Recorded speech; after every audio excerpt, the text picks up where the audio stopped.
My analysis of Scott McCloud's concepts in Understanding Comics, the Invisible Art will describe a few of the many rhetorical devices used in the book Sisters by Raina Telgmeier. The first concept is one of the 6 transitions, scene to scene. Scene to scene transitions require more reader participation because they cover a large amount of time and space. Throughout the book, there are sections of yellow pages instead of white. I realize that these pages represent a change in time.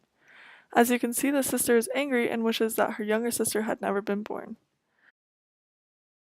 Since the next page is yellow, we time travel into the past when the older sister had begged her parents to have another baby sister. This is a powerful tool that is used to transport the audience to different times and places, with little to no explanation as to what has happened in between. I find this part not to be only quite funny, but we can also see what a whole 10 years of having a younger sister can do in just a couple of frames.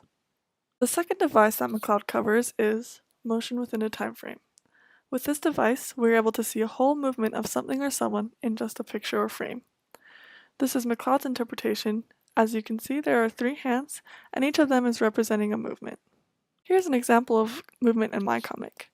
As you can see, the older sister is squirming and moving because there is a snake in her van. There are 2 extra sets of arms that are moving around her body. To show that she doesn't look like a 6-armed human, they are more transparent and a lighter shade from the actual set of arms. This technique helps the audience feel a sense of movement within a single frame. Third concept is variation within word balloons.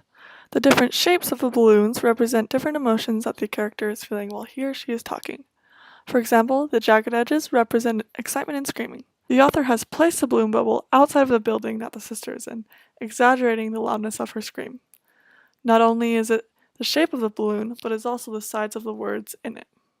Here are some examples of different word bubbles and the sizes of the words in them.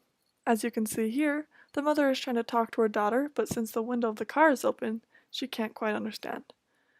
This is represented by the fact that there are just lines instead of words. Here you can see the younger sister is saying, "You'd hear" extremely loud because of the bolded letters and jagged edges of the bubble. This helps the reader have a sense of volume while reading the comics.